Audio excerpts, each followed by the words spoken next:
Buddy. Welcome to another edition of Sheikh and Shai. Today we're joined by Ustadh Kashif, another local Sheikh who's come to Sheikh and Shai before. We just want to say thank you, Sheikh, for coming by again, taking the time to join us. Yeah, it's a pleasure to be here. So, as you guys probably know, today we're going to be discussing Deen in the workplace or in school, right? Kind of having Ihsan in our Deen while balancing that with pursuing a career and education and that sort of thing. So to get started, Ustad, if you could just tell us, excuse me, if you could tell us just a little bit about yourself, just your general story, and kind of what inspired you to pursue Islamic education and your kind of journey through that. Sure. Bismillah ar-Rahman ar-Rahim. Alhamdulillah Rabbil Alameen. Wassalatu wassalam ala ashrafil anbiya'i wal mursaleen. Sayyidina Muhammadin wa ala alihi wa sahbihi ajma'in. So I don't consider myself an ustad or a sheikh. I'm a student who went to University of Waterloo. I graduated back in 2013, and I grew up here in town. Like, my parents came to Canada in the 70s. They moved to Kitchener-Waterloo back in the 80s, and my sisters and I grew up here. And we grew up in a pretty typical Pakistani household. We knew we were Muslim. We celebrated Eid. We did, light touch association with some rituals and our identity. But beyond that, most of our life was very much focused on going to school. Parents went to work, looked like a traditional kind of Western style family. The big change for me came in close to high school, a little bit before that. And I already kind of had a little bit of a passion or a gravitation towards reciting Quran. So I told my mom I want to recite Quran, I want to learn how to do it. And so I used to go to the masjid, and so I had a little bit of connection to the Deen that way. And then I had some mentors, and I used to go to some halaqat. Many of you might be aware of local Islamic association here called MAC. They're actually not local; they're national. Yeah. But they have these weekly halaqat called Usar. So I was part of that for a little while. I had some association with the Deen, but things really materialized when this brother, who's now my brother-in-law, so he married my sister, kind of got associated with our family. And he was in Canada studying Alamiya studies in Ajax. And so he did a couple years there, and then he went back and finished in Chicago. But while he was here, somehow he got connected to the family. I was a young, impressionable teenager, so I kind of latched on to him as a mentor, and that's really what kind of transformed things for me. And then I had lots of teachers after that. Alhamdulillah, Allah brought a lot of really blessed people to this community.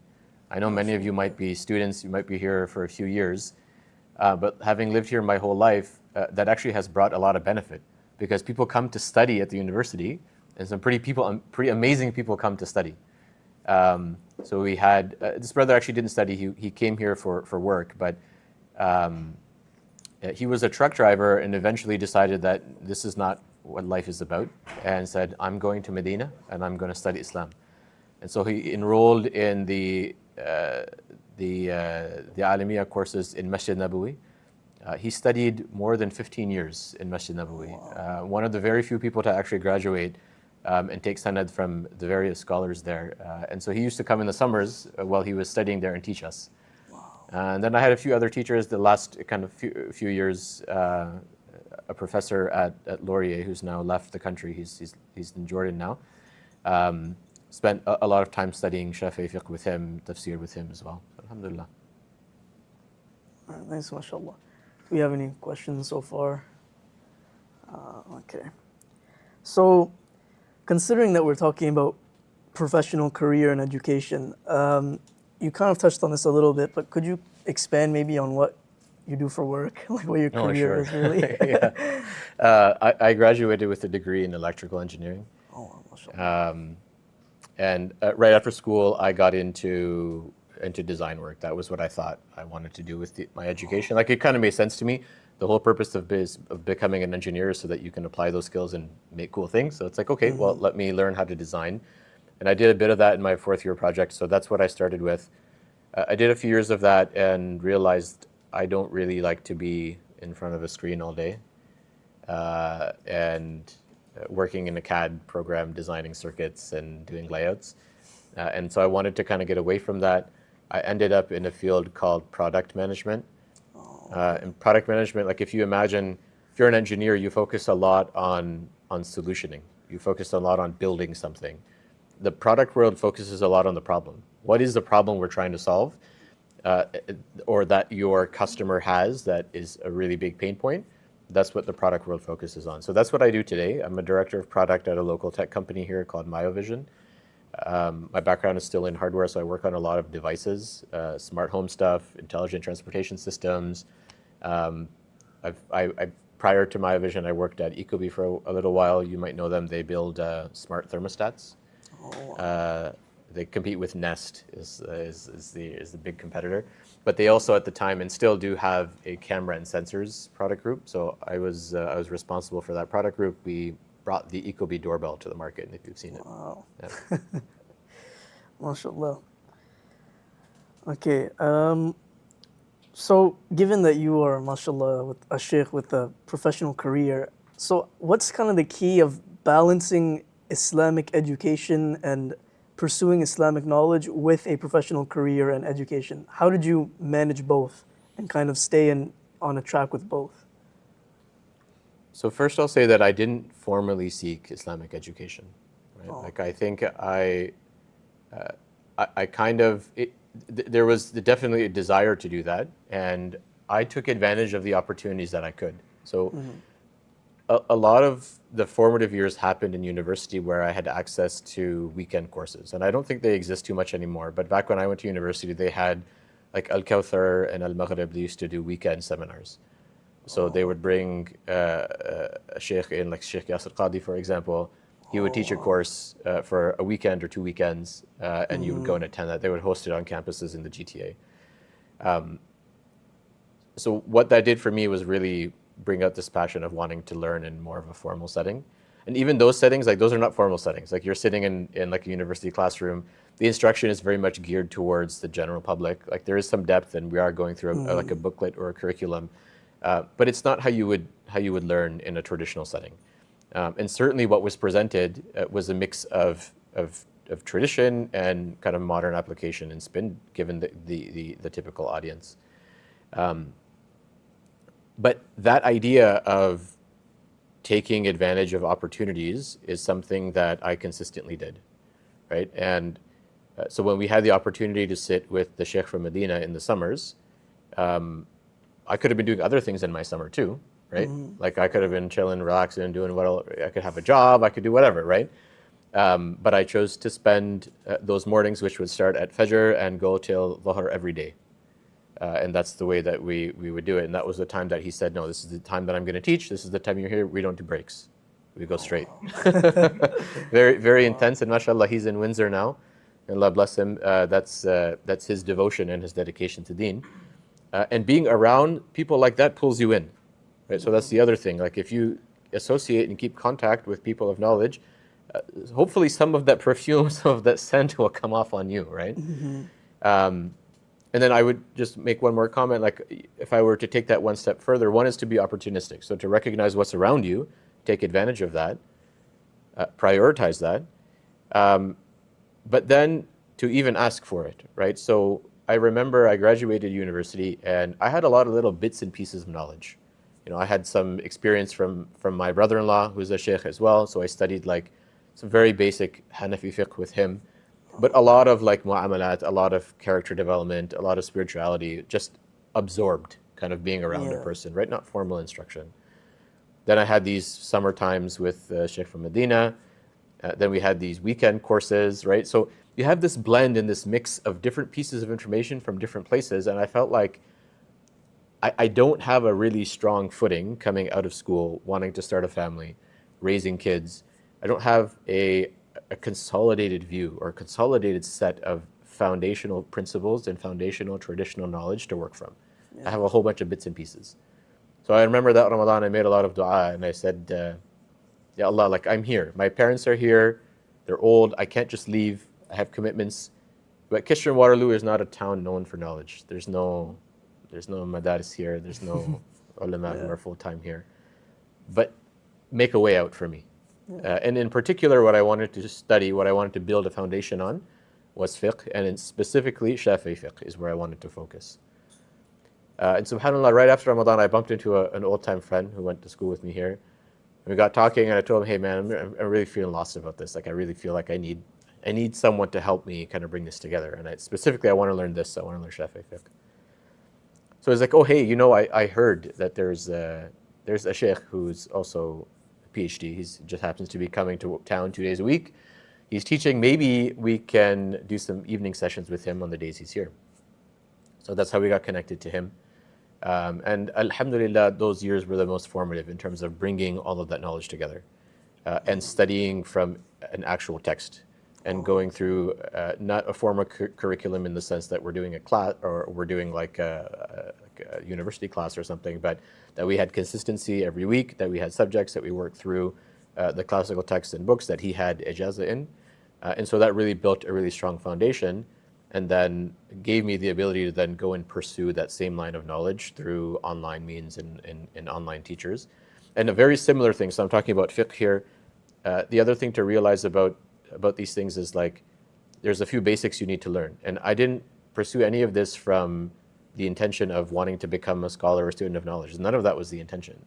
The intention here was actually just to know what is required of me as a Muslim. The basics, the fundamentals, right? The fundamentals revolve around a few things.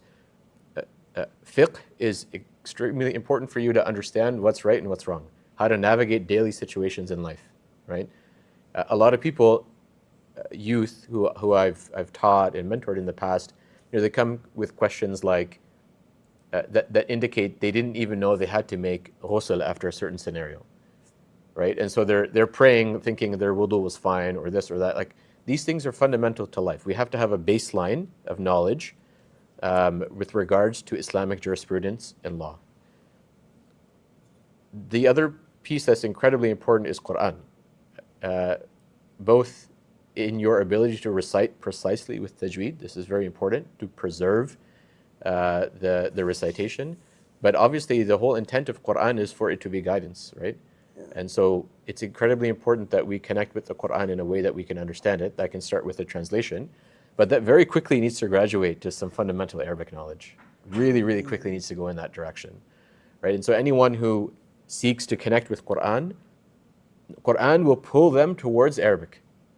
So that's another skill then, okay, I have to add that on. So I have to find teachers. So we had, alhamdulillah, as I said, professors and people who come to this community, they are gems. They're people who have such deep knowledge.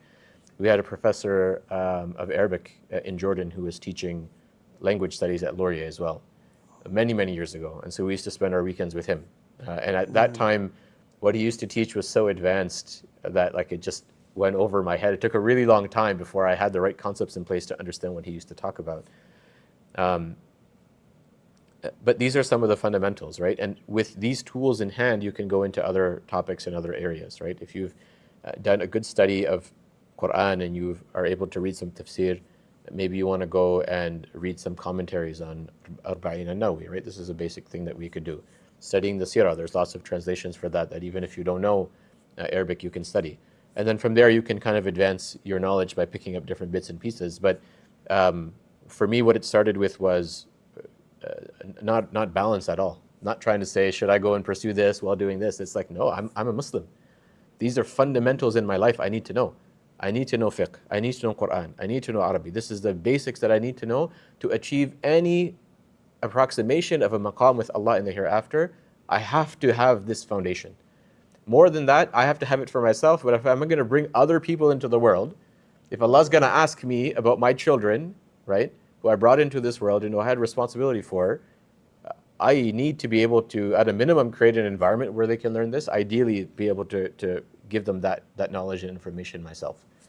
So for me, it wasn't about balance. It was, this is just a thing you've got to do. Just like you work out, right? Just like you take care of yourself, just like you learn on the side and you improve your skills, like there's a foundational level of knowledge you need to learn. Last point here, the thing that always kind of kept me in this realm, despite having a busy career or a family, is being with the people of knowledge, consistently having them as your friends, attending their gatherings, even if you are not directly studying knowledge, to be around them keeps the heart in a state that it yearns for that knowledge. And when given an opportunity to seek it, it does. Wow, very beautiful. Yeah. So on the point of like we should seek knowledge or we should are strengthen our deen or be better Muslims. You said that often like the type of knowledge you were able to gain was just through the opportunities that were available to you. So would you say that it would be sufficient for one at maybe a base level to simply maybe just attend MSA events, the educational ones maybe to gain knowledge from, or should at some point we as students should feel a mandate to actually seek out knowledge, even along with our studies going on at the same time, regardless of how busy we may be. We should actively try to pursue knowledge, whether that's in fiqh or like Quran or whatever it may be. Should we like try to pursue that as well at the same time? Yeah, I'm going to assume that what you have access to at the university is not in a is not traditional knowledge, right? Like you have people who are offering halaqat of Quran, or maybe on a specific topic, or maybe once in a while you invite a speaker in to talk about a topic, for example. I mean, those things are good, depending on what your level is, right? Like there's many Muslims on campus who don't want to be associated with the MSA at all. I might even venture that maybe the majority of them don't associate with the MSA. And so you're dealing with a small percentage who actually do. And so for them, right, the people who are kind of on the edge or who have a very casual relationship with the MSA and with Islam, these opportunities are very important. I would consider this more outreach than knowledge, right? There might be some settings where we have like some specialized halaqat, maybe tajweed. Maybe you have someone who is at the university who has ijaza, right? And so that person can teach tajweed, that person can teach Quran.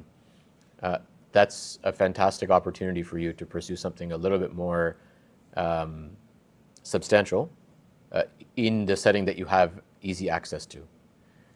But outside of that, I would be, and I did, pursue knowledge, foundational knowledge in these fundamentals that I mentioned. I took advantage of the opportunities on campus and off campus, like those weekend courses. It was all university bros who used to go, right? Like we would organize a car, we'd go together, we would sleep in like Masjid Abu Huraira or whatever, like that's what we would do. And in the MSA, we would bring in speakers and we would have halaqat, etc. But I think if you are, what you have to maybe recognize is that, for me at least, the way that I always looked at this was, I have a son now. His name is Abdullah. He's 5 years old. He's right around that age where he's still got a couple years before we transition from like play relationship to teaching, right? But say you have a 7-year-old son. What are you going to teach them about Islam? Like, from what source are you going to derive that knowledge? You might know things based on your association with the religion. You said prayer is good. How do you pray? Right? So, for example, you might say, okay, well, I know how to pray. Do you actually know how to pray? If I give you a particular circumstance, right, that is unusual for you, right? For example, a sister once asked, this is very recent, not to me, but one of my teachers, she said, I was praying at home with my family. My husband was leading the prayer, and we have a small baby. And I was sitting in the tashahhud, and baby came up to me and bit me on my nose. And I found it so funny that I laughed. And she asked, do I have to repeat my prayer? Did the salah break with this vocalization of a laugh? She said it was loud. Your kid could have a similar circumstance, right? Maybe your child has this. My point is that we should be, from my perspective, if I'm gonna, the minimum I need is to be able to teach the fundamentals. I'm not gonna get that through university halaqas, right? I'm gonna get that through some dedication. I'm not saying it has to be a complete dedication of your life, but there has to be some amount of it. There has to be some basics. And seeking that knowledge is an obligation upon every person to know their responsibilities. So I would say that no, the university environment is good. It's not enough to formulate the fundamentals that you need. Does that answer the question? Okay. Just expanding on that, out of curiosity, what did the Sheikh say to the sister's question? What was the answer? In the Shafi'i madhab, there's a few things to consider. One of them is what do we consider talking, right? I mean, so now you can see like the details here. Like, so somebody moved, like there's a fly or something happened. Kid is crying, someone picks him up. What do we consider movement? We know movement would break the prayer. We know talking would break the prayer. What's considered moving? What's considered talking, right? And so this is where the nuance of having some foundational knowledge kind of comes in. And so in this situation, he said in particular that, well, if this was more than 2 syllables, we would constitute this as talking. Oh, okay. Right? Obviously, he wasn't there to hear it, so he had to give the rule for her to apply to herself. Yeah. You mentioned a few things. You mentioned seeking knowledge. You mentioned excelling in your career. You mentioned starting a family. As students, as we're starting to graduate and getting out into the world, what should our priorities be looking like with these 3 things? Is it like a sequential thing? Is it like parallel priorities? What is it supposed to look like? I think it's... You could repeat the question. Sure, yeah. The question was, I mentioned a few things. Seeking knowledge, pursuing a career, starting a family, right? 3 really kind of big steps that any person would seek out in their life. The brother asked the question, exiting or graduating university, what should be my priority order here? What should I be doing, right? First of all, just caveat any response to say that everything is kind of circumstantial, right? The best decision is the best decision for you in that particular moment. So, for example, I just met a brother the other day from the UK, and he's in university, he's about to graduate. He's pursuing knowledge. So he has an application out to Medina University, and he's waiting for his acceptance letter to come and study there. Whereas somebody else might say, well, no, for me, the priority here is going to be getting married. And that might be a personal decision, right? They might say that I am really risking going into haram without this. It's really important for me to protect my iman and to pursue this as soon as possible. Many parents actually would be thinking about this for their kids at that age. They should be, if not earlier, recognizing the society that kids are being raised in, right, or youth are being raised in. And so that might be a priority for someone. And you might say, well, if that's a priority, well, then I need to have some income. I need to be able to support a family. And so then that becomes your priority, right? So in terms of what you start with, I think it's going to be really dictated by what's important for you at that moment.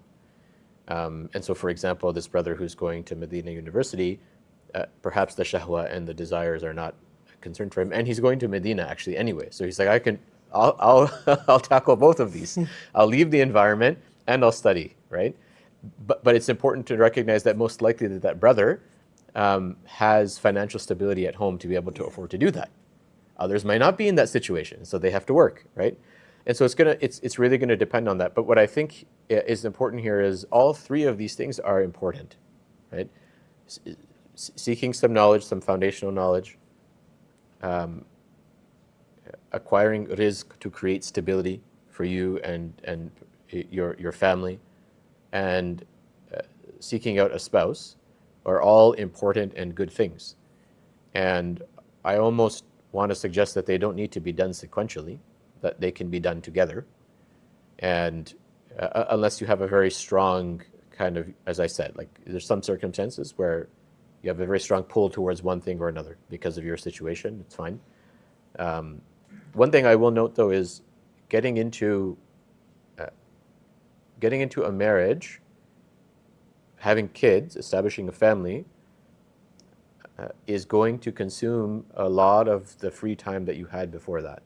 So you have to realize this. So if you're going into marriage and you haven't established some foundational habits, right? So for example, somebody might say, I struggle with prayer. Maybe they pray a few times a day, maybe not even that, but they know that that's the right thing to do. And then they get married to someone who's similar to that. Like, it's going to be very difficult for you to add on these responsibilities and to fix some of these things, right? So you should be conscious of that. Similarly, like with memorizing Quran, for example, you might have an opportunity right after school. And you might say, hey, like I've memorized 10 ajza, for example. And I'm like, I can finish this if I have some time. So it's like, well, before I get into work and before I have a family, let me just take 12 months.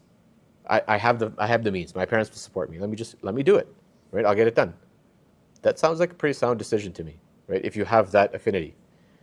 So I think, again, it's circumstantial, but I want you to be aware of some of these caveats that as you add a job, as you add a family, it does encroach on your time. And so you can do many things in parallel, but how far you can go in those things is going to be limited because you have more responsibilities now. There will come a time, however, where those things will actually be propellants for you. In the beginning, you have to stand them up. So it requires a lot of time and dedication. Once they mature, they become a source of energy and barakah for you, and you can actually pursue things with a lot more vigor, passion, and pace than you could alone. Yeah, interesting stuff. Okay, so yeah, so kind of shifting focus a little bit. So we spoke about balancing our time, kind of, and being opportunistic to make sure we have at least some kind of connection to the Islamic, kind of ilm aspect, right? The question is, how do we know which opportunities we should be taking, right? Like you said, MSA events and that kind of thing, they're good, but they're not necessarily the most beneficial thing. How can we know exactly what is the most beneficial? And specifically in our region, in this community, is there anything you would suggest, any programs or any kind of thing that you would suggest are like good places to pursue knowledge? So your first question there was, how do we Decipher what we should be taking, what we shouldn't be, like what kind of knowledge we should be pursuing? in the realm of Islamic knowledge, for Yeah, example? yeah.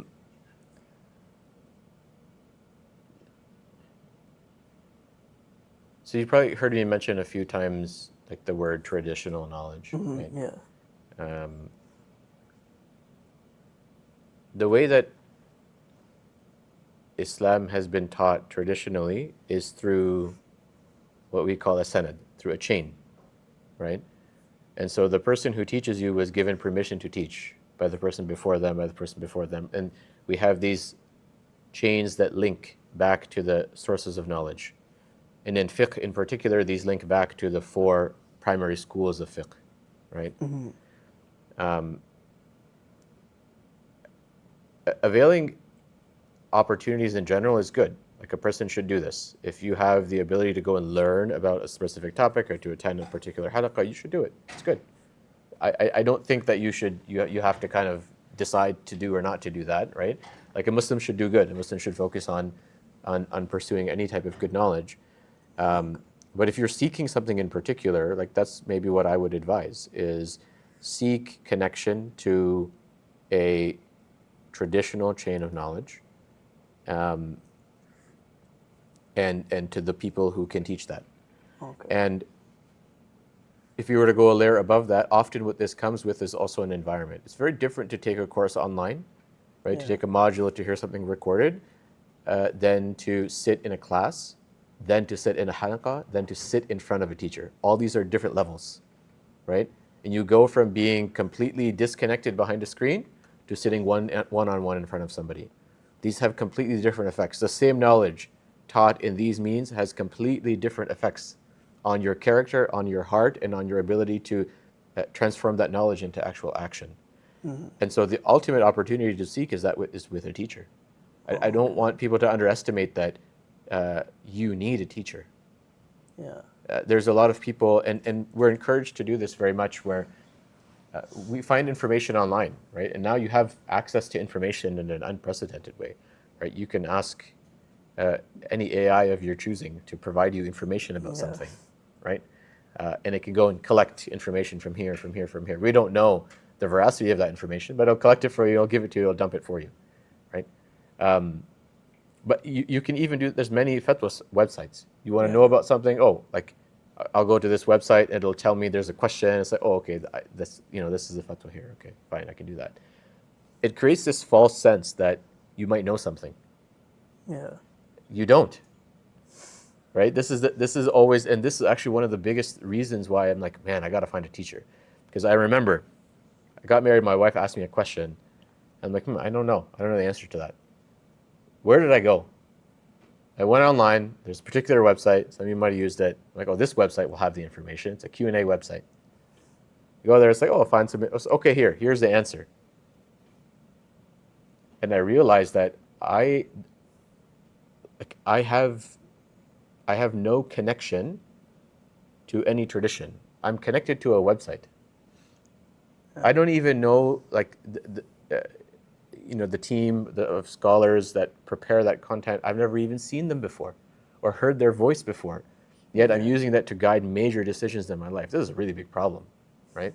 So what in particular, how do you know which opportunities? Like I would say focus on knowledge that's taught in the traditional way, that connects to a chain of tradition, and focus on finding a teacher. Okay. So like always connect yourself back to a tradition, but That is how Islam is taught, yeah. right? Our religion is taught like this. It's not taught by me reading something and interpreting it, right? It's taught by a chain of narration and ijazat from teacher to student, from teacher to student. Yeah. On the note about finding a teacher, one thing that I've seen a lot is that a lot of at least brothers, for example, when they hear some people say, my teacher said this, my teacher said this, my teacher, my teacher, my teacher, Mm-hmm. they'll often feel like, yo, I don't have a teacher. Where do I get a teacher? To the point where sometimes I feel like some people it just seems like they say I have a teacher, but they just make someone their teacher just for the sake of being able to feel like, yo, I have a teacher, I have someone I can look up to. How do we actually go about finding a teacher and making sure that teacher is someone that's reputable? Because sometimes I feel like some just go just for the sake of being able to say, I have a teacher. For the sake of that completeness, someone may feel. In a community like Kishore Waterloo, normally a lot of access to teachers and knowledge would come from the masjid or come from, if there's like madaris that are teaching traditional knowledge. So by contrast, you find a lot of this in Cambridge, for example, right? There are a number of institutions that over the last few decades have been producing not only huffaz, but have been producing ulama. And so there's a high concentration of people there. But say you don't know who they are, so you don't have access to them, say Kishore Waterloo. Like my personal journey was based on dua. Like I had a sincere, at least I hope it was sincere, desire and want to learn. And so I made dua for that, and Allah opened a path for me.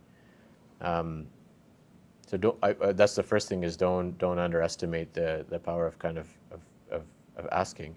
But to your broader point, sometimes we should maybe just check our intentions, because a lot of people like to be able to just say that, oh, my sheikh, my teacher, right? And so if that's like, you got to check your heart a little bit. Like, what's the reason you want to have a teacher? Like, just so that you can say, so that you can be in a debate or a conversation and say, well, my sheikh said this. Right? Or is there a genuine concern, interest, desire, and want to learn? And yeah, I think, did I cover all the aspects of your question, or I feel like there's a I third think part that there? covers it, yeah. Okay. Exactly. Yeah.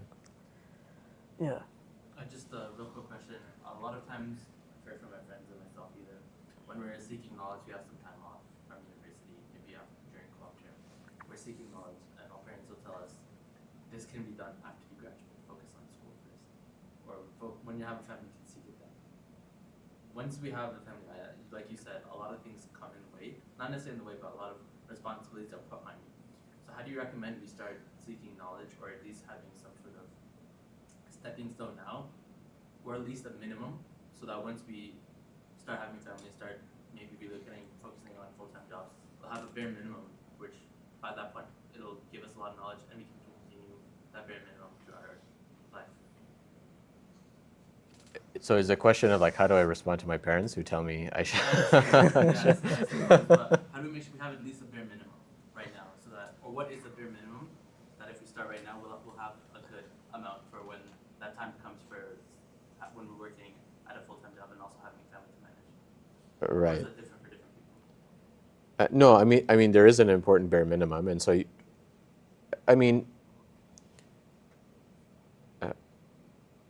if you look at your daily responsibilities as a Muslim, okay, let's just look at the primary responsibility. You wake up to do what?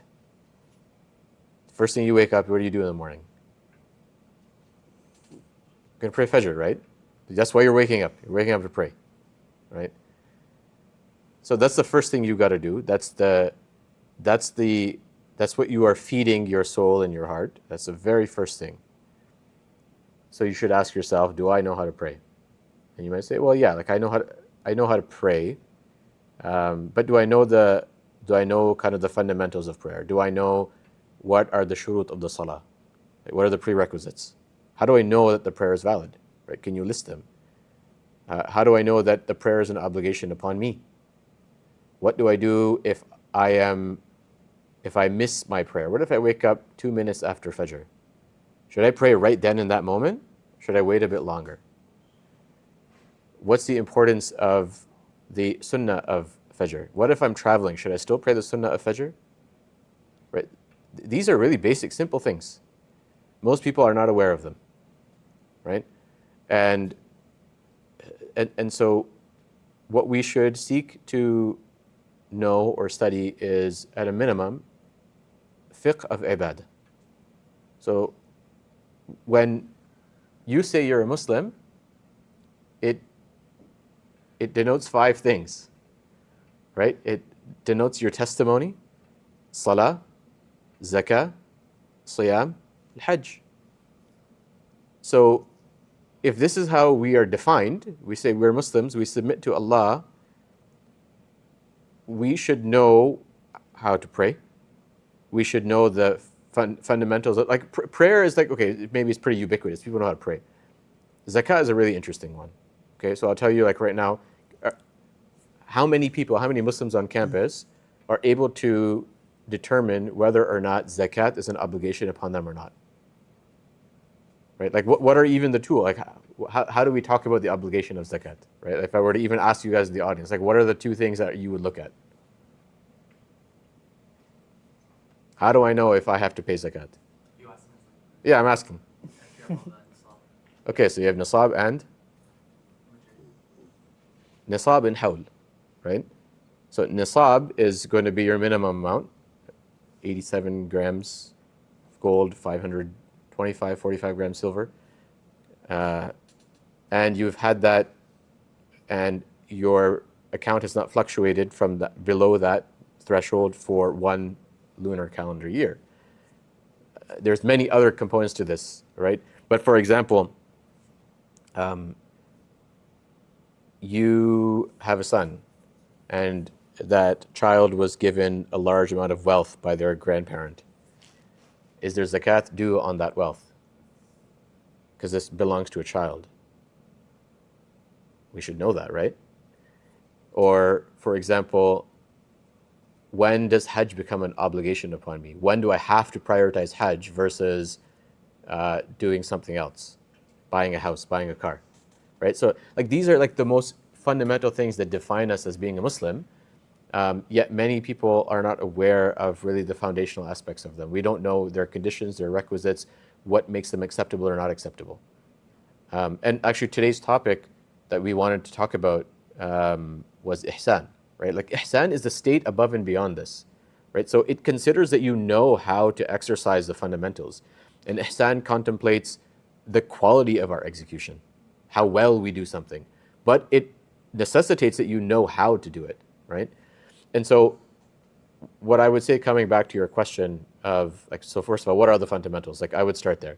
Fiqh al-ibadat, like this is your fundamentals. Recitation of Quran, this is fundamental. Arabic, fundamental. These things need to be done. Minimum level of Arabic, because this is your connection to the Salah, it's your connection to the Quran. Your Quran is your connection to the Salah. Your Salah is the lifeblood of your Iman. They all build up, right? Like just consider the order of the Hadith, right? And that Islam is built on 5. After the testimony, the very first thing that's mentioned that is an evidence of that testimony in action is the Salah itself. It's the most important act. So we should know everything about it. I mean, I keep going here about like travel. How do you know when you can shorten the prayer? At what distance? And this is actually really interesting, because you would say, well, brother, I know the distance. Who actually knows the distance, approximately? Like 70.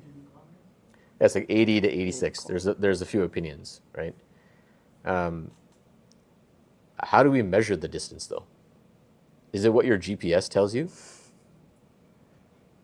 Right? What is it then? So that's a really interesting one. It's like, okay, well, GPS tells me from my house to my location is 84 kilometers. Does that mean that I am musafir now?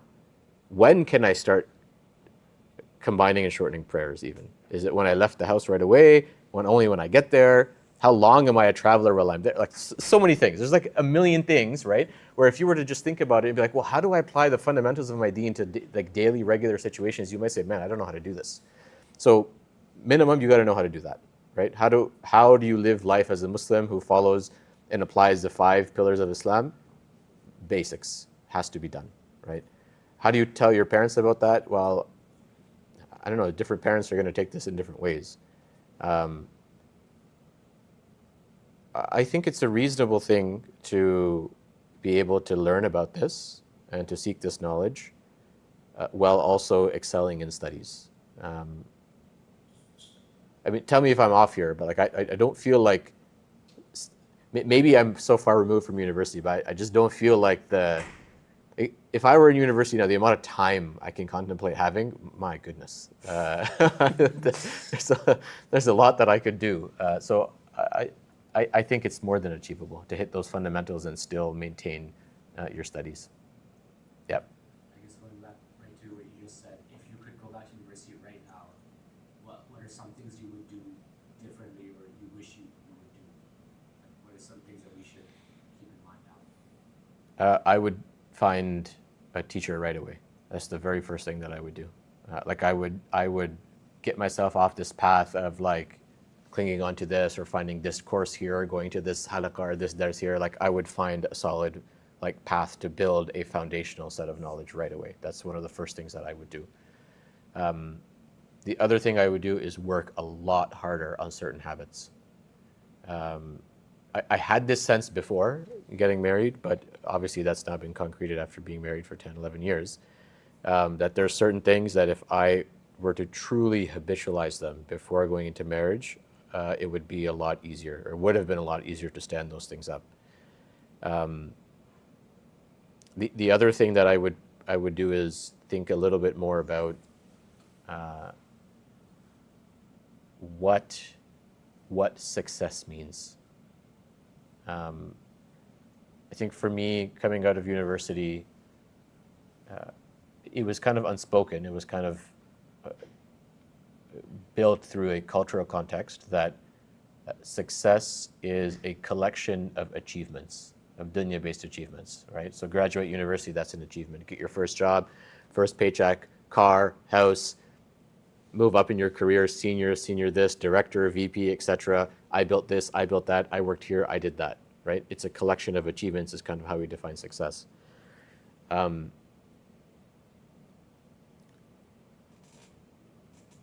And certainly, like, you see people, you see them and you think, yeah, that is success. And so you start doing that, right? I would really be careful about defining what's true for me. And what's true for me as a Muslim, to say, like, is that really what I'm here to do? versus looking at life a little bit differently, which is maybe just to do good, right? To pursue a path of goodness and to do good, and not be completely overwhelmed and concerned about collecting achievements, right? I might start to think about this a little bit more carefully, because right now, this realization is only coming now after you've worked in the corporate world for 10 years, and you realize that you defined your entire life by the achievements you achieved and want to achieve, not by the pursuit of just doing what's good. So those are a few thoughts that come to mind. I would probably want to kind of think through some of that a little bit more if I were to go back to university days. Mm-hmm. You mentioned some things to habitualize that you wish you habitualized before, like especially in a university setting. What can you give a few examples? Like what would be at the top of that, like for us as well? The two things that, for everyone, what the habit looks like will shift a little bit, but your habits with respect to Quran and your habits with respect to prayer, these two habits, I would say are very important. The other thing that I'm finding now, by contrast to my wife, for example, is habits that are associated with like birrul walidain, of having righteousness and goodness to parents and neighbors, right? Like a lot of these things are, if you see the cultural context back home, like in Pakistan, for example, many of these things are so embedded in the culture that they naturally come out. People have this natural attribute. Same with the Middle East and other countries. When we're raised here, many of these things are not built to the same extent. And so those are some habits that I might focus on, because I can see, like, when you have a family and you have children, children learn by seeing more than anything, right? They take in whatever is happening around them, and they adopt those behaviors. And so, those are areas I might focus on a little bit more. Spending more time with mom, taking care of dad, right? Rights of my neighbors, right? These are things that, like, they seem so far off as a university student to think about, especially like rights of neighbors or other, like, it feels like in another dimension. But I now would consider, like, those are some habits I might want to have established. But yeah, mostly as it relates to Quran and prayer, these two extremely important for you to have good habits around. Mm-hmm. Yeah, go ahead. Follow up. Yeah. Just following up on the Quran and on the prayer and salah, what kind of habits, like what specifically are you thinking? So for example, with prayer, your habits might include your sunnah prayers, right? But probably the keystone habit with regards to prayer is going to be tahajjud. Like, this is clear. It's your keystone habit. This is something that is really required for you in life, is to have that connection with Allah in the night that has true sincerity, because nobody knows what you're doing at that time, right? Everyone else is sleeping. So that's a particular habit that I think is really important. With respect to Quran, two things, like tadabbur and tafakkur, contemplation and reflection, and then a daily wird, how much you recite on a daily basis, to make sure that you maintain a connection to the Quran on a daily basis. So to follow up your assertion of seeking a teacher, and you mentioned an instance of having to look up certain things online. I want to ask, like, your approach, like, before going through the traditional approach to learning about fundamentals, and after, what really shifted for you, and what aspect of undertaking the traditional approach empowered you in that respect? I might ruffle feathers a little bit here, the approach before was what was very much promoted by the circles of knowledge that I had access to, which is if you want to determine if something is okay or not, you want an answer about something in Islam, then we look at Quran and Hadith, look at Quran and Sunnah, right? And so it's like, okay, well, what do I do in this situation? For example, what do I do with my finger in the tashahhud? Right, simple thing. It's like, okay, well, look, there's Hadith here, suggests that the Prophet ﷺ had movement, right, with his index finger. So it's like, oh, okay. Got the hadith, that's the evidence, it's canonical. We know, like, if it's sahih, we know it's okay, we can act upon it. It's like, okay. So like, okay, I'll take that. And then I might have another question, and we say, okay, well, we go to a website that says, well, look at these evidences, right? This hadith says this one says this one says this one says this, these ayats say this, yeah, okay. So I would base my entire worldview off of what seems to be a very logical thing, right? We have these canonical texts, these sources of guidance for us. If we have a question, we can take those sources and determine from them what we should do. And many times this is how things are presented in a modern context. It's like, oh, well, why do you put your hands that way? There's hadith here. Why is it okay to raise your hands or not raise your hands in the dua? Why is this? Why is that? Oh, look at this, look at this, look at that. The difference is that what a scholar does is that they take evidences, okay, and they recognize that an evidence cannot be taken in isolation, right? And so there is a level of usul applied.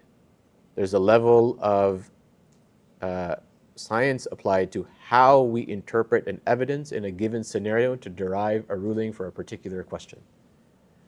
That chain that I just described, that is fiqh. Fiqh is not looking at a hadith and saying that's what it said, so that's what I should do. That is a little bit misleading, because you will then find something else that suggests you should do it a little bit differently. Well, how do we consolidate those two things, right? How do we know that the evidence that was brought was appropriate to be brought in that circumstance to answer that question? We don't. How do we know that? What fiqh is, what these schools are, these four schools of thought, they are the methods that are used to interpret evidences to derive rulings, right? It's about the usul. It's not the rulings themselves. And this is the big difference between the before and after, right? Where before, the focus is very much on like, okay, well, whoever can tell me that there's a hadith associated with this, that, okay, oh, that must be right. Now it's like, well, hold on. We have to understand there's way more nuance here, way more nuance.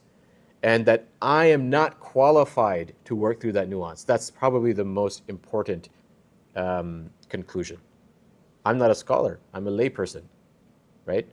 I don't have the ability or authority to interpret evidences. I can look at them, I can read them, I can understand them, or attempt to, but I can't derive rulings from them. That's what scholars do, right? And so that was a big shift here, is of like, I cannot learn about something simply based on someone telling me that there's these evidences, because those have been interpreted.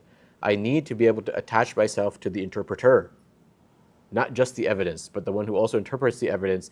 And I have to make sure that that's not a singular interpretation, that it is a vetted interpretation that the ummah has accepted. And then that leads you to, well, there are four kind of buckets of that, right? So that's kind of the big difference for me, like how I would approach things before and kind of how I view things now. Kind of a follow-up question, maybe a bit on a meta level. Since all these decisions are made using a science to describe, you can probably posit these logic and reasoning towards the decisions that you made into certain principles or axioms. Mm-hmm. So if you have those axioms extracted from all of the teachers, you can probably like create like a thing that is universal in some sense. So the principles, so again, even if you produce a principle, you say, well, in this circumstance, like, so let me give you one example, at least one that's coming to mind. When you say that tashahhud, right, there's actually two narrations of it. There's a longer and a shorter version. In what I was taught originally, it's the common shorter version. But more recently, the teachers that I study with in the Shafi'i school, there's a preference that in worship, that we choose that which would have more reward, and that reward can be associated with something that is a litany that's longer in length, because there is more dhikr in it, right? And so we prefer that. Now, someone might say, well, so we derived a principle here, that if we have two litanies that we could apply to a certain situation, we would prefer the one that's longer, supposedly because there would be more reward associated with saying it. But someone might come at that from a different angle and derive a different principle, right? They might say, well, okay, that might be the case, but look, one of them has been narrated mutawatir. One of them has been narrated in a way that is it's abundant in its narrations, right? It's irrefutable. Whereas the other, it might have still a strong chain, but compared to this, one is stronger than the other in terms of the chain of narration. And so even though one is longer and it might have more reward, we prefer the one that has a stronger. So there's a difference of the way that the scholars that looked at it, right? And generally speaking, like the permutations of this form these four groups. That's kind of generally what we see. And you will find that in certain areas of fiqh, so if you look, for example, in fiqh of zakat, or you look in fiqh of inheritance, mirath, you will find that the way the principles are structured, they are very difficult to go between schools. Like you need to take them all together as a single set of principles because they build on each other, right? And you couldn't mix and match them because then you would actually create contradictions. So what you're describing has been done, but it's resulted in kind of four viewpoints. And those viewpoints sometimes go all the way back to even how we prioritize primary evidences. So for example, Imam Malik, amongst his prioritization of evidences are the actions of the people of Medina. Right? He takes that as a primary, or one of them after like the Quran and Sunnah, right? He takes that as amongst his top methods for deriving whether we take an evidence or how we apply it or its importance to something. Whereas maybe the other Imams didn't do that. So they did form these, but not a single one, because there's still enough variance in the way that we would look at something that we can't create a completely unified view. The unified view is actually through the lens of all four. And it does something very interesting because it gives us, like a lot of people, they kind of have extremes. Either they have an extreme rigidity with respect to following a madhab, and they say, no, you can't. Actually, no traditional madhabi scholar actually says that there's a super strictness. There are conditions in which you may take from other madhab. It's not something that you can be totally loose about, but there's conditions. Whereas others say, no, you don't have to follow anything, right? You can, we take what's the strongest. It's a bit of a misleading statement for me, because what's the strongest depends on the way we interpreted the evidences. All right. Any more questions on that? Or? Okay. So shifting gears a bit, we want to kind of focus a bit more on the workplace now. We've spoken a lot about school and university. I wasn't prepared for this talk, guys. I was thinking of something else. So moving into the workplace, so the first question is, how can we integrate our deen into the workplace? Speaking more about intentions, right? A lot of us have the idea of simply pursuing a career to provide for our family or live comfortably. Should our intentions be more Islamic in a sense, or is that enough? And how can we integrate our deen into the workplace?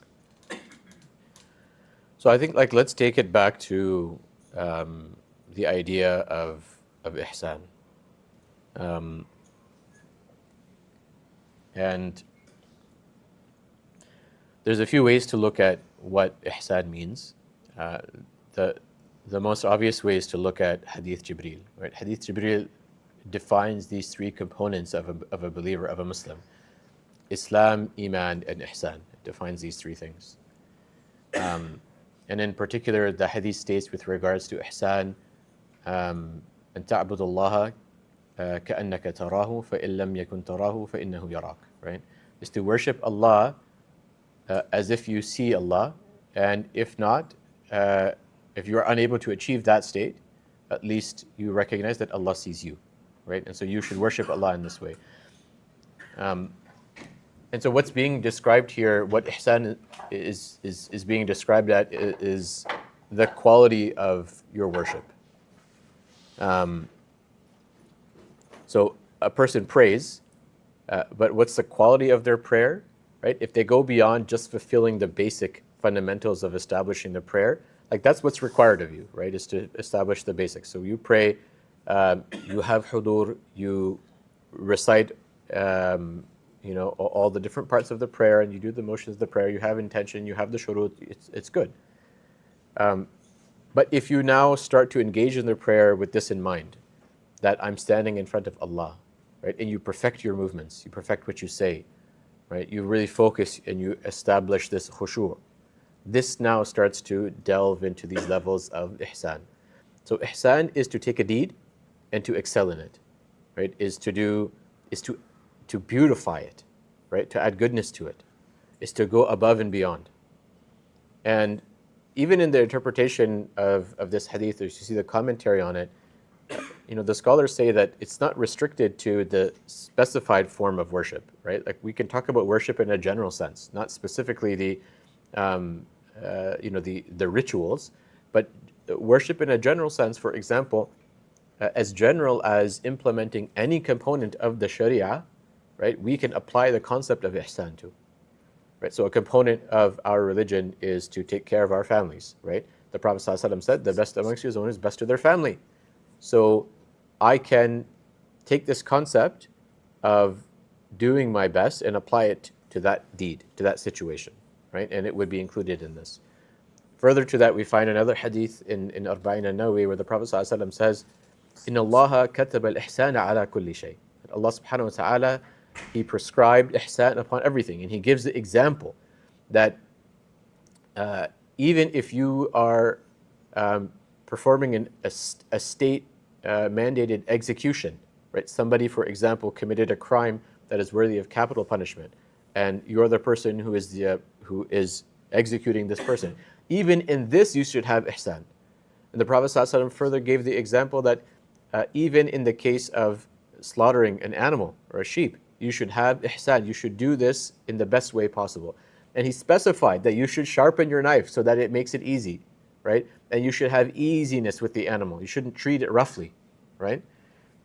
These two examples are really interesting because they are, not only are they, it's not just that they're perhaps mundane, but that there are tasks where you wouldn't expect someone to say you should have ihsan. Someone's a criminal and you were applying capital punishment to him, and we're saying we should do this with ihsan? It's incredible. The guidance of the Prophet ﷺ is incredible in this, that a person should not go through undue suffering. If the goal is to apply the capital punishment, to apply the ruling, the had punishment, then we should do that thing in the best way.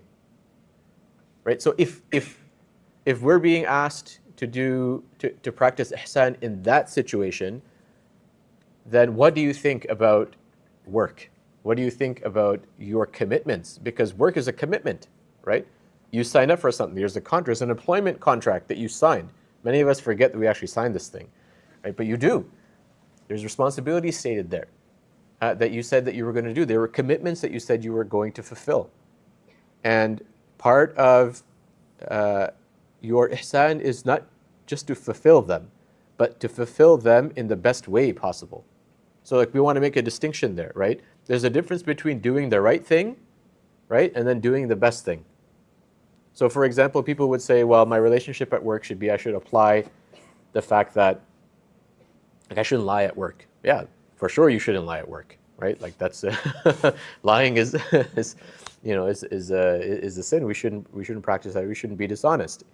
But that's not necessarily, I mean, some of the scholars might say, because if you go back to Hadith Jibreel, it seems like there's a few levels here of ihsan, right? There's a level that's not spoken about, which comes before what's spoken about in the Hadith itself, which is if you were able to even establish the act of worship itself, without beautifying it, without adding to it. Some of the scholars would say that this is like the base level. And then what builds upon it is doing that act or worshiping such that you recognize Allah is watching you. So there's this idea of taqwa, right? That you recognize, you're conscious of Allah And so in your actions, you separate yourself from doing actions which would displease Allah. Right? So there's this is like another level. And so that reflects in your actions and how you do things. So you're very careful.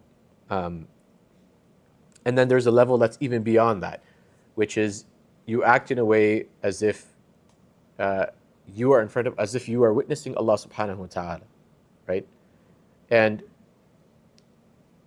the difference between you witnessing versus you being witnessed, the difference between the mushahada versus the muraqabah, the difference between these things is that one of them motivates you through love, right? A person who yearns to be with Allah, right? The ultimate reward for that person in the hereafter is to gaze upon the countenance of Allah subhanahu wa ta'ala.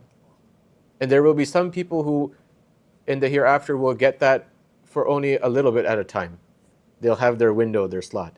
But there will be some people which will have unlimited access to that. That's the ultimate thing. And by contrast, the disbelievers will be shunned completely, not being able to witness their Lord. And it's amongst the greatest tragedies of disbelief that you would be in that situation. And so you can imagine someone who yearns to be with Allah and to be in the presence of Allah, then how they would act. Right? They would beautify everything they do. They would really make it perfect, not for fear of making a mistake, right? But for love, to do this in a way that pleases Allah more. So, if you apply this concept to work now, there's that bottom layer, the fundamentals there, don't lie, don't cheat, like stuff you should know.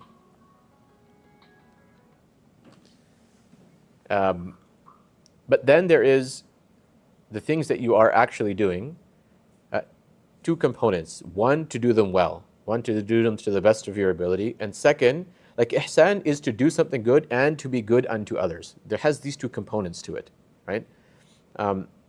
So you are actually let's take some examples actually.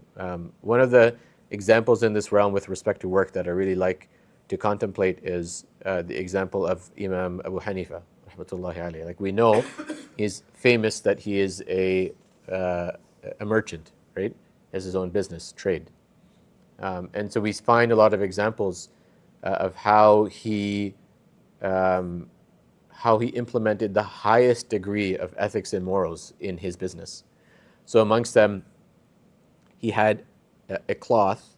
He used to trade in clothing and in textiles that he knew that it had some defects, right? But it's a raw material. He had some defects, and he gave it on consignment to his business partner to sell with specific instructions that make sure that the person that's buying this, you make them aware of the slight defects in it, right? Don't sell this to them without showing them that there's some problems here. Make sure they know what they're buying.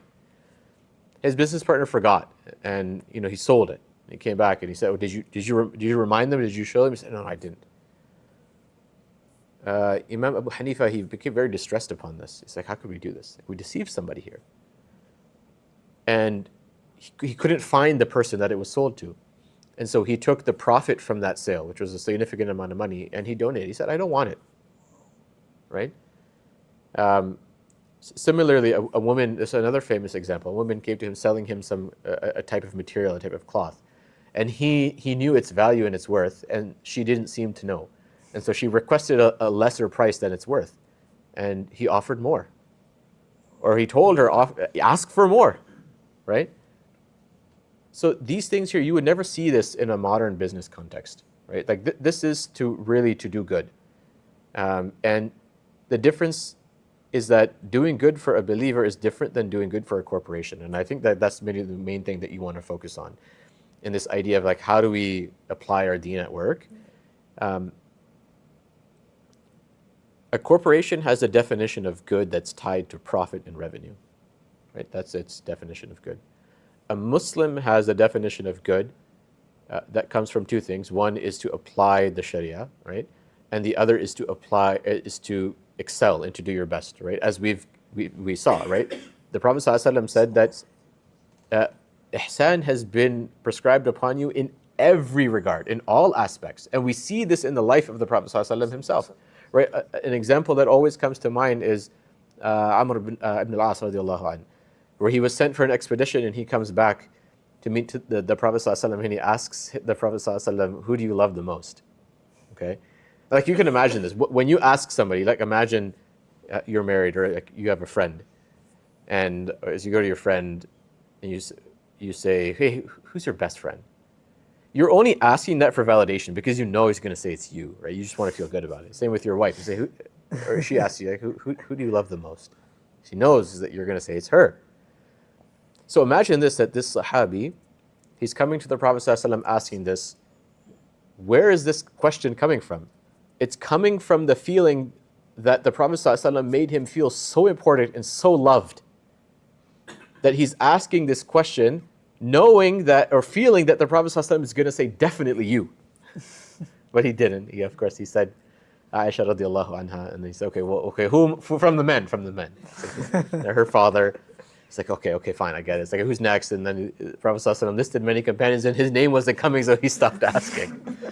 But the point is that just in the Prophet ﷺ's dealings, right, he dealt with people in a way that made them feel loved and so important, right? Do you not deal with people at work? You do. We have the choice to deal with people in that way. Whereas in a corporation, you're going to find a lot of politics instead, right? You're going to find people who work with people because it's like, you know what someone told me actually. So I'm I'm at a director level now, and so a natural kind of inclination is to say, well, should I keep pursuing this path? There's director, there's VP, there's C-level. And I have a kind of a career coach that I work with sometimes, and he said something to me. He's like, you know what, there's this difference between like what I know of you and what I know of a lot of executives. And I said, well, what's that? He said, executives are like sharks, right? They're ruthless. I'm like, that's true. It's very true. I've worked with many executives. That's the way that they operate, right? When you are no longer in their good books, it's done. You're a number. They don't care. You could have a 10-year relationship with this person. I don't care. I'll find any excuse to be able to lay you off and protect myself. Okay? Wow. A believer doesn't operate in this way, right? You would not operate in that way. A business might. And so I want you to distinguish here is that your good is different from the corporation's good, although there is overlap between the two. So a brief example here. The business wants you to be on time. Why? Because if you're not on time, it affects profitability, et cetera, whatever. Maybe you're a factory worker, right? You need to be there, you need to produce. There's production volume you need to hit. So the business wants you to be on time. You also know that it's good to be on time. That's part of your ihsan and your commitment to upholding your responsibilities that you signed up to. I should be on time as a Muslim. So here, the end outcome, we're both wanting to achieve the same thing so we can work together. Great. What if they're at odds? So I'll give you an example.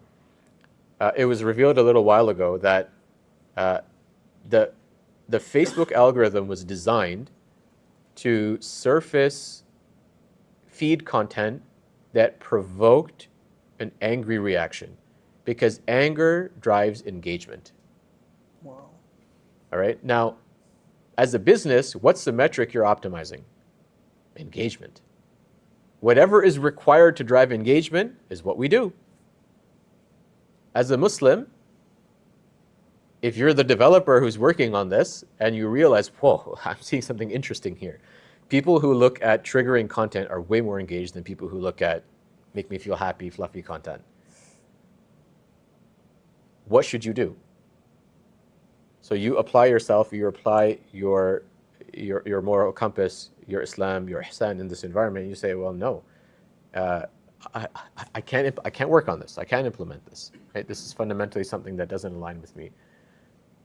I would even take it a step further. Even before you get into that position, you want to ask yourself, as you approach different roles, what aligns with your deen in terms of what's good? What helps you produce good? What's going to align more readily with your worldview of good versus the corporations? Because remember, every corporation you work for, their worldview of good is driven through the lens of revenue and profit. However, as I said, there's overlap. You want to optimize the amount of overlap. Okay? There's some businesses that are mission driven. These are businesses that are working, they're early stage, they have some funding, they're really focused on solving a pressing problem or need. In the end, it's still about revenue. They're still shareholders. But at that stage of the business, a lot of this is about making the right decisions. That resonates with people like you and I, resonates with Muslims, right? We're also in it to do the right thing. We want to do a good thing. But that business might graduate and change, or you might go to a different business that's 100% profit driven. A lot of IPO'd businesses, like you have shareholders that you have quarterly revenue targets that you need to be working against. And so the general tone of execution in that business is going to be biased more towards revenue. And that's what good is going to be defined by. So even before you get into the corporate world, you have the ability to choose which type of corporation you want to work in to limit the amount of conflict between the two definitions of good that I described. Sorry, that was a lot like I had in my mind on this topic. I just wanted to kind of dump out there. That's nice. Before we move forward, just Yeah. wanted to ask, is it okay if we go a bit longer? We're Yeah, it's supposed to fine. go until Yeah, inshallah. 8:20. Okay. So like adding on to that, you mentioned not compromising your morals, right? Your Islamic morals. Like, how far can that actually go? Like, let's say in the example you gave, right? Your work asks you to do something that's unethical for you, right? How far should we go to not do that thing without risking like losing our job, for example? You should lose your job. Okay, fair enough. Like I don't want this to be like black and white, right? And I don't want your parents to start calling me and saying, "What the hell are you telling the kids?"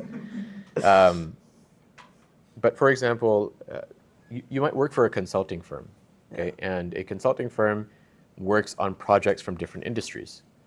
And perhaps the next project that you're assigned to is a defense program, right? That creates maybe it's drones, it's weapons, who knows what it is, right? Something, or maybe you're assigned to something in the gambling industry, right? Or maybe you're creating back-end products that are specifically designed to host pornographic websites, right?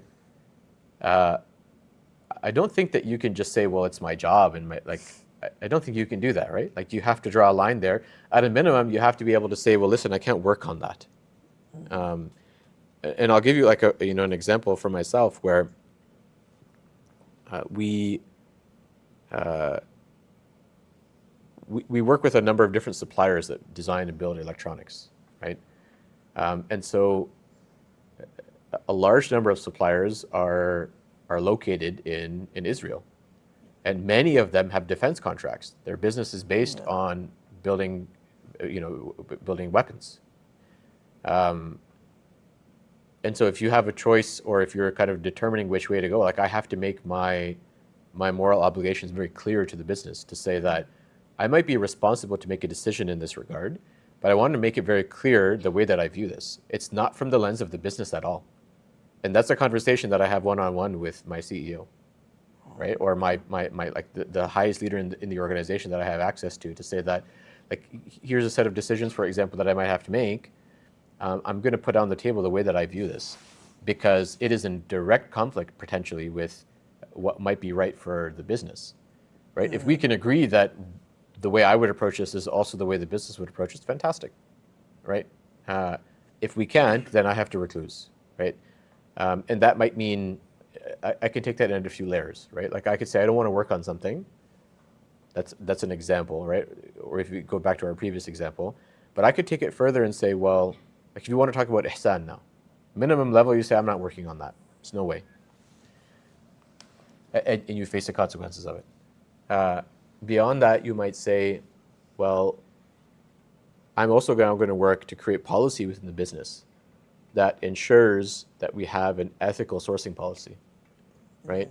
Or that we limit the revenue that we derive from industries that clearly cause more harm than they cause good, right? Like you might go further and leverage your seniority or your role to start to create policy in the business, right? This would be from Ihsan. So that's a bit of a long answer, but like in short, I don't believe that you should compromise on these things. And I think we've seen time and time again, examples of the sister at Microsoft, for example. Everyone's well aware of that, right? Like that's gone viral now. There's a responsibility there, right? To speak and to say the right thing, and it shouldn't be ignored.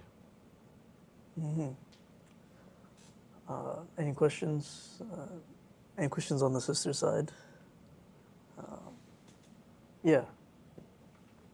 So going to like the general point of that in the workplace, many of us like will intern at places, and let's say for example, in particular, maybe like the first couple of weeks of work, generally the work isn't that fast paced. There isn't much to do, and often, and I'll say this in particular, like the first couple of weeks, there literally is nothing to do, and oftentimes what basically every intern does is scroll through reels or something like that, right? And technically now you're expected to work like say 8 hours a day. If you spend 2 hours not actually working, then you could say that income is completely haram. So what sort of things would you suggest someone to do if they're worried that certain actions they may do at work, even out of the fact that maybe they literally have no work to do, may result in their income being haram? So I think you have to just recognize, what did you sign up to? So if I work on a production line at TMMC, Toyota in Cambridge, okay, and every few minutes I'm supposed to be inspecting parts. I let a part go by because I'm like, I got to check my phone here. And I'm flipping through, I'm scrolling, I'm doing my thing. You sign up at that moment to be doing your inspection job, and you're not. Okay? That's a very clean-cut example. The question often in a tech company, what are you actually signing up to, right? So for example, I hire co-ops, full-time workers. Is my expectation that the 8 hours that we gave you from 9 to 5, that you are working those 8 hours? No. It's not my expectation at all. Is my expectation even that you measure your productivity through hours? Nope. I don't actually care how many hours you put against it. I can tell you though, the goals I'm going to give you are going to require you to put in probably more hours than you have in the day, right? But I'm going to measure you by your outcomes, not your outputs. In some cases, you're also measured by outputs, right? But you're rarely measured by the amount of time that you're in seat working. Some cases you are, right? But like, even if you're a developer, like, what are common metrics that we use to evaluate developer productivity? Like, I don't know, you guys are engineers, I presume. What would you use? Pull requests, maybe velocity, maybe this. Like, there's a whole bunch of different things we can do to determine how productive your team is. You might have an individual developer velocity as well, right? And that relates to how much you're working. So, like, those are examples of output metrics. Outcomes are, you were asked to deliver this feature by this date, or you were asked to move this metric from here to here over this period of time, right? Did you do it? Right? That's what you're measured by. And the metric one's a little bit easier because, like, during that process, we can measure you and say, well, how are we progressing towards that goal, right? Same with milestones or sub-milestones. We can say, how are we progressing? Right? So all these things kind of measure you, but they don't measure you from how many hours you were working or sitting in your seat versus how many you were doing something else. I'm giving you these examples because I think a lot of modern workplaces, tech workplaces, they are more interested in what you produce, not necessarily if you're spending an hour here or an hour there. I think they also recognize, like, your manager, for example, in that particular situation would say, well, yeah, I mean, he's got no work to do, right? Maybe even training modules aren't set up. Like, your first day of work as a new co-op, if you're at a company that's a little less mature, there's no training modules, you don't have access to any reading material, you have met literally nobody, right? Like, what else can you do? So what should you do there? Just kind of sit in front of the screen and say, okay, I'm working. I can do something else. So what I'm trying to get at here is, I think you have to understand the expectations from the workplace that you signed up to. And if you're feeling uncomfortable about that, like, one of the things you can do is just ask. You can say, hey, listen, like, I got a bit of free time here. Is there anything you want me to be working on, or can I just use that free time to do something else? You can literally ask that, and your manager might say, oh yeah, well, sorry, I was supposed to provide this to you. Why don't you check this out? After you check that out, I don't mind if you sign off early, for example, right? It's been a situation many times. That's in that particular situation. But in general, I have a number of direct reports. I have no idea how many hours a day they work, and I frankly don't care. What I care about is us pursuing our goal and measuring progress towards that goal. So I think like that's how often you're measured, and you should consider that in your relationship to work. And I personally, I'm not too concerned about, I said I'd be here for 8 hours versus not, unless it's like shift work, where I'm being paid by the hour. That's a very different situation versus being paid salary, as long as you've aligned to your manager's expectations. So that's a pretty, I know, a bit of a convoluted answer, but I think like it's not as clean cut as I was supposed to do 8 hours and I spent an hour doing something else. Yeah.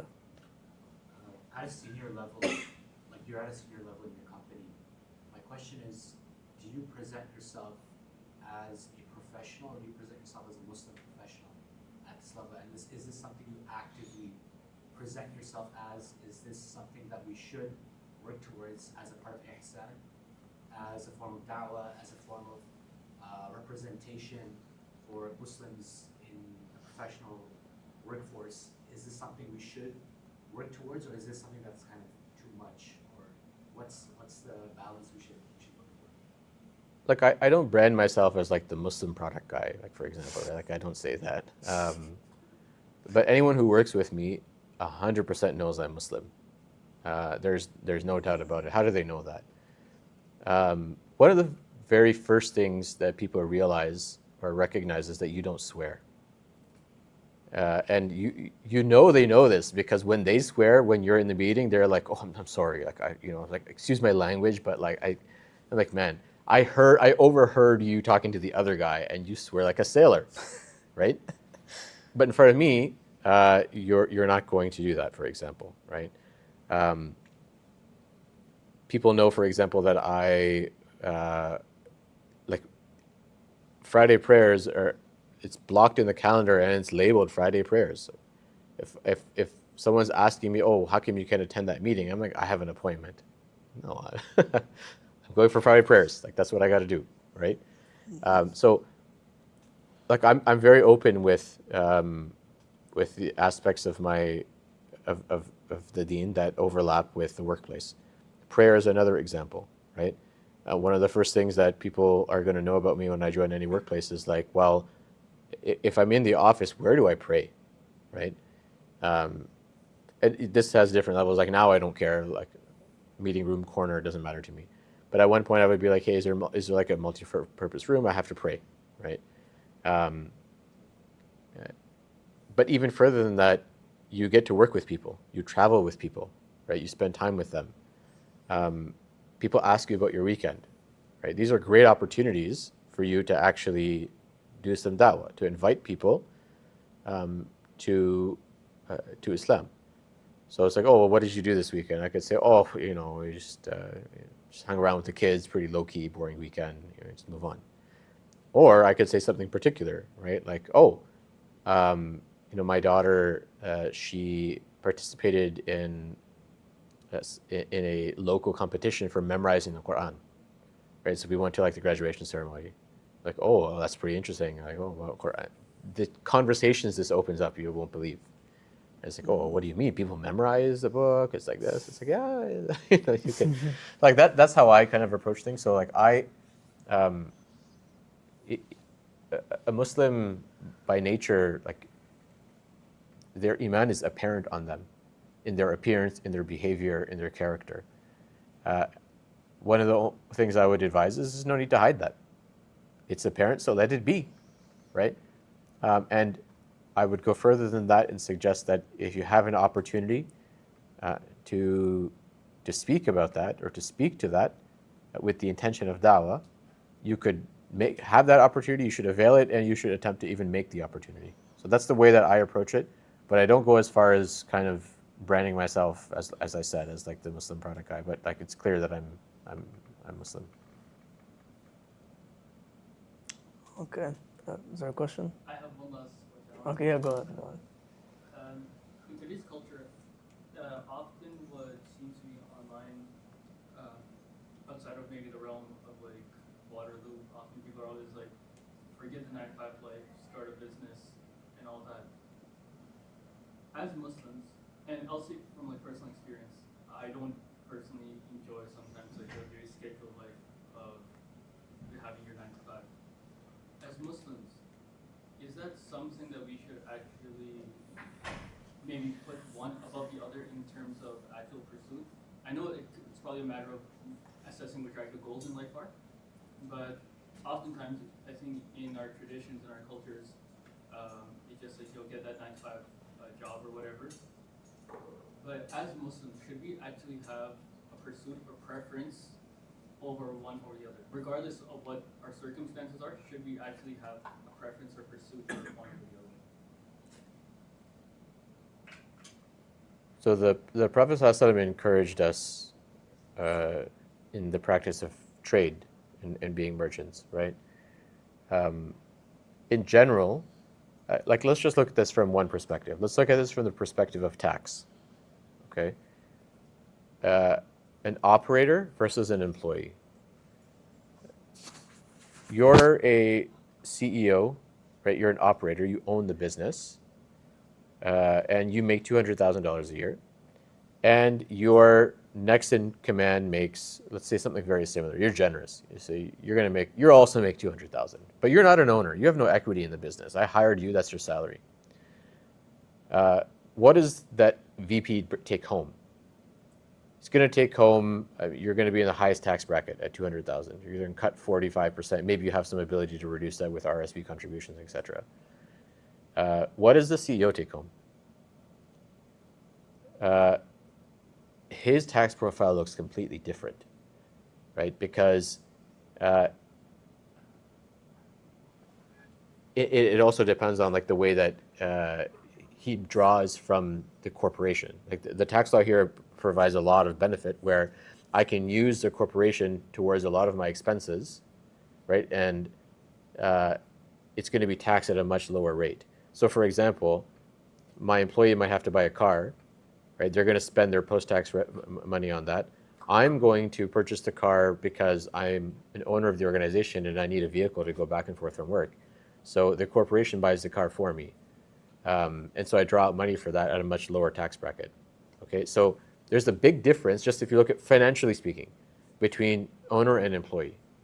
This difference exists in almost every facet. This huge dichotomy between the two.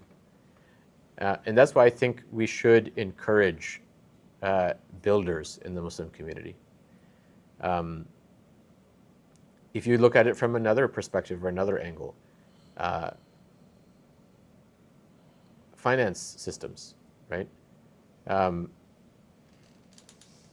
If people want to purchase homes, for example, where do they go? Like if Muslims don't build compliant ways, right? Or if Muslims don't even focus on the very fundamentals of how financial and capitalist structures are created and deployed within economies, we're always going to be stuck with options that are not lawful, or like Sharia compliant options, which to an extent erode the maqasid, the purpose of the reason for the rulings or prohibitions on interest, for example. So by being an owner, an operator, a builder, you're able to actually build something from the ground up that is for the Muslim community, right? Versus work in something and have to like flex and compromise things to kind of make it fit into somebody else's framework. So I think from that perspective, it's really important that within our community that we promote this. However, as you said, circumstances differ from person to person. So there's people who actually, if they can do this, something that they should be able to do. For other people, they really need stability, right? Like I remember a brother, he already has a family, he has kids, he's jumping from job to job, this and that. He's trying to get a job in some other country, and then he's considering, hey, should I just do a startup? I'm like, well, the first thing you need, like your family's suffering, you need to create stability. That's the very first thing you need to do, right? And even in general, like in a new Muslim community, one of the first things you want to do is create stability, right? Like if you're brand new into a place, imagine like the first Muslims that came to Canada, they're probably working for somebody. They're creating stability before they can leverage that stability to create something else, right? So you might be in a situation where you have to create stability, but it's always, I think, a good pursuit to say that I'm either for myself or for the generation after me, I'm creating stability so we can leverage that to build from the ground up, to build from first principles, to have ownership. Because then the final component of this is that you can take this topic we've been talking about, which is Ihsan, and actually apply it at the level of the corporation. You can guide your corporation by your Islamic morals and ethics, not by the ethics of capitalism and revenue generation, right? And those types of organizations, what they do for a community is that they create good, they create barakah, right? And they don't drain a community in the pursuit of worldly gains. And so they transform communities. They become very different. If more Muslims thought like that, right, we may be able to produce more change than we have the ability to produce today working for others. So I think there's a balance. I think that there should be a segment of the community that's pursuing this. Those who have stability should work to support those who can be pioneers and founders. Mm-hmm. I think we're gonna end it there, just so we can give people time to make wudu for Maghrib. Oh, it's Maghrib already. Yeah. Jazakallah, Sheikh. Thank you so much for coming by. I think this was a very productive session. And thank you all for coming. Just a few announcements. Tomorrow we're gonna have our disease and the cure matan class here.